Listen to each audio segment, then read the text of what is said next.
Hello. How often do you receive a phone call from a bank for a loan or a credit card, and how annoying that might be for you? In today's world, customer experience defines trust, and trust defines whether you pick up that phone or not.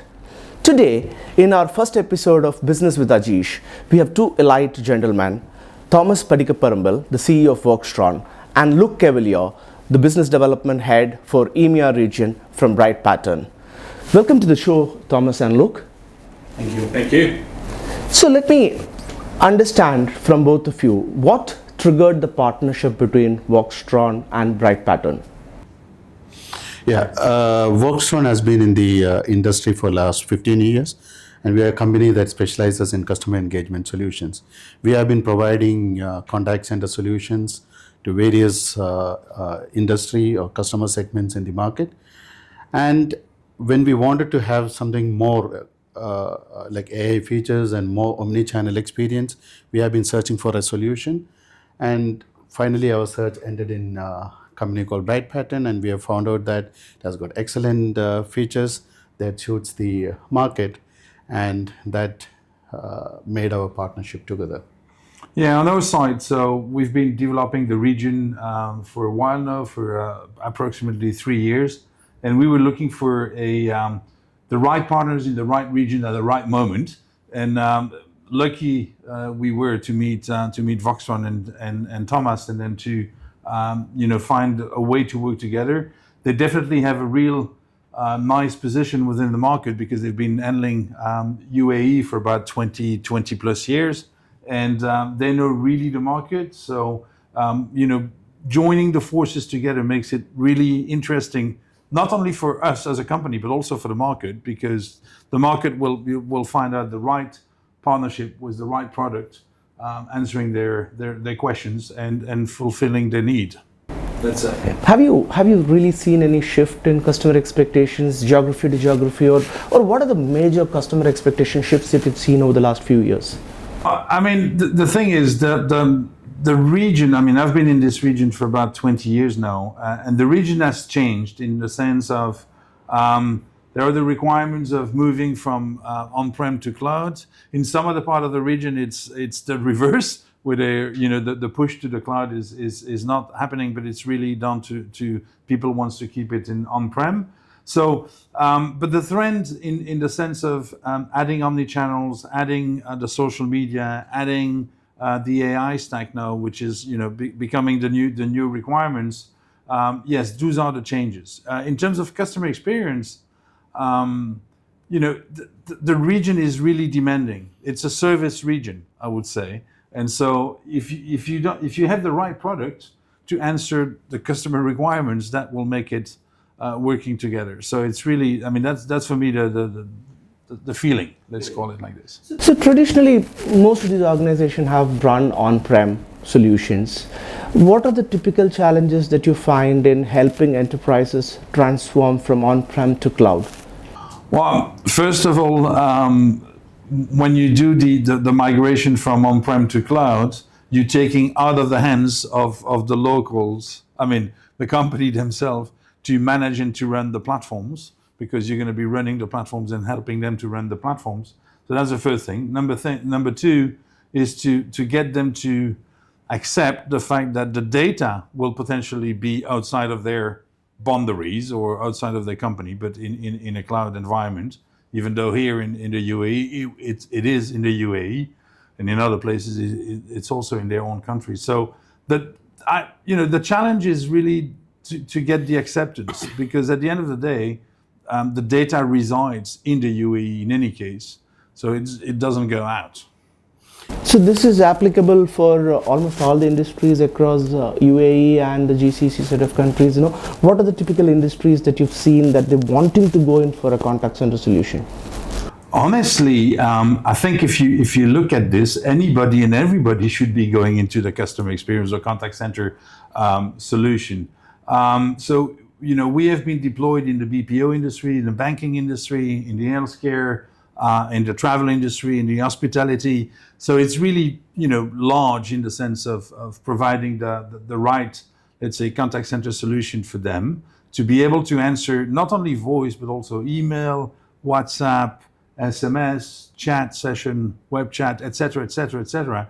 So you're giving the ability for their clients to reach them in any different ways, and for the agents on the other side to be able to answer, and having that 360 degree, which is in all terms, but 360 degree of the clients.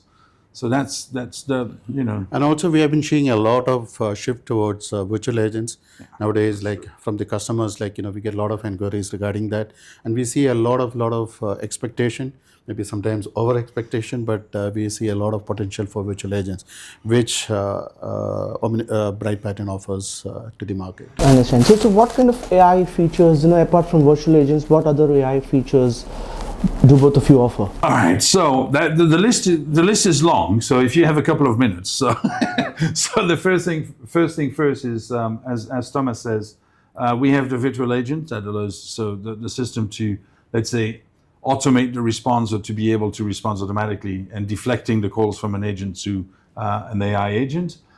You have everything which is called AI Assist or Agent Assist, which allows the agent, when he's in a conversation with a client, to have the AI assisting him to say what he has to say, or to help him to say what he has to say. Then you have everything which is, understanding the intents of the calls, understanding the sentiment of the calls, being able to alert the supervisors based upon wrong word that have been said, those kind of things. Another thing that we're doing with AI is to enable us to transcribe and summarize every single conversation, bidirectional also, so being able to have this transcription then summarized and pulled out into a CRM platform or into a back office platform. Then you have everything related to how can I say that? To find anything that you have to say, Thomas, that I can keep searching my words. AI? Yeah. No, like we are seeing a lot of interest in the AI but then the difficulty that we're facing is the customer got a lot of over expectation.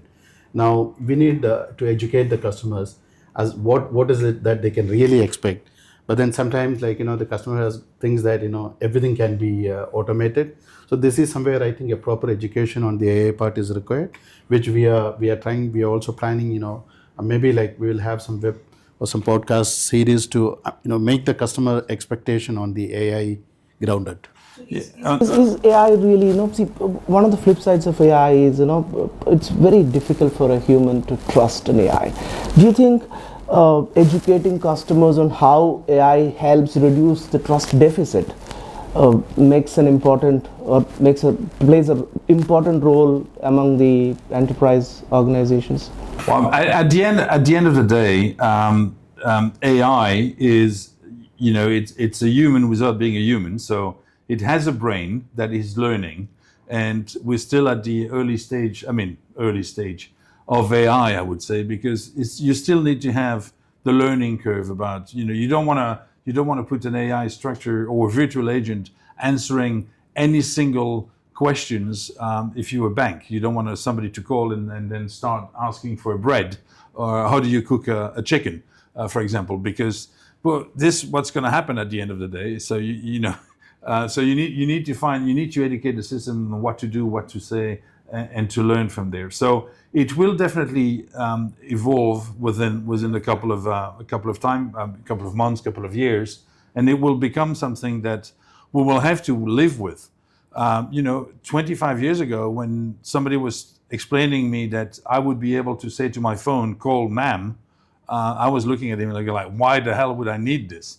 Today, we're all using that. So it's becoming, we need to learn how to use it, but it will definitely help us to provide a better customer experience. So for example, today I can simply have on my quality management and workforce management, I can do auto scoring on my quality management that will enable the system to auto score, to give the CSATs and all of that to my agent conversation, versus having people listening to the calls and then giving the answers by themselves. So it will help and simplify the process definitely in the coming months and the coming years. Yeah, the one of the other challenge for particularly for the markets like UAE is that where a lot of people speak different languages, different dialects, different accents. So for a system to take care of all that is a real challenge. But over the years, things have been improving, and we are seeing, especially with our through our solutions, we see that this issue is being addressed, and we have been able to address the various language requirements for the region. One of the funny things that we've been, there's a lot of requests now on the AI side. Like, I want to talk in French, and I'm going to get an answer in French. But if the agent on the other side do not speak French, how is the system going to handle it? So there's different ways. You can transcribe the call, then transcribe, and then put in text, and then from text to speech. But those processes are currently in place, and it's evolving. So, but again, there's so many requests, and definitely in the UAE, like Thomas said. You have 147 different languages, I think, in the UAE. So it's not easy, more or even more. So it's definitely not an easy market for AI, and definitely for. Interesting conversation here, Luc and Thomas. Multiple languages, and especially you're talking about CSAT. That brings me to my next question in terms of what kind of measurements. How do you really help customers measure the success of implementing a solution like this? That's a very good question. Thomas, do you have an answer for that? Because so is it really, let me help you here. Is it really reducing the cost of operations, improving efficiencies? Definitely. But again, it's really depending the way you look at it, because deflecting most of the calls and most of the interactions to an AI platform, does that the thing that we want to do? That's my questions. I'm older than even Thomas. So what I can say is that do we really want to give the hands to the machines and the machines to answer at all place? Or I think it's a trade-off. It's a balance between the two. Coexist between machines and humans. I don't think the AI can completely replace humans. No. Yeah, and I think we should use it in most appropriate way. Yeah, it will help the agents to give the right answers. It will automate a lot of the process that are dumb. It will automatically encode. At the end of a call, after call words, when you remember 25 years ago, 30 years ago, the agent was, he was taking notes and then adding to the systems, and the after call works were like, 15 minutes. Today, the system does it automatically, so it will definitely help. Basically summarizing, AI is really enhancing convenience for the end consumer. So here is it for the consumer. You are at the receiving end. It's not for the end user alone, but it's for the agents. The agents' productivity increases a lot. Yeah. Absolutely. So from an agent's perspective as well as from a consumer perspective, these are tech innovators, Voxtron and Pattern working together, enhancing your customer experience. Probably for a consumer like me who's sitting behind the phone and trying to receive a phone call or trying to make a phone call, IVR is a painful process as far as I am considered as a customer, as an independent customer. So how are you guys replacing this IVR and making that IVR experience better for consumers? Again, you can deflect the usage of an IVR by understanding why the client is calling you. So first of all, you will, Bright Pattern is 360-degree omni-channel AI-powered contact center solution. So any channel that the client wants to use will trigger the system to know who is calling. So if I text, if I SMS, if I WhatsApp, I email, or I call, the system will know it's me. Will he know the reason I'm calling for? Maybe yes, because before that I was on the website and I was clicking on different places. Yes, maybe because I was opening a ticket a week ago or a couple of days ago, whatsoever. So there's always a way to reduce the IVR, time you spend into that tree. Definitely, it's just a question of the way you build it. But you will still need to. The system will be able to automate only if he knows the reasons why you're calling for. So, taking away the IVR completely, may not be possible. No, but we try to reduce the complexity and make it as easy as possible for the caller.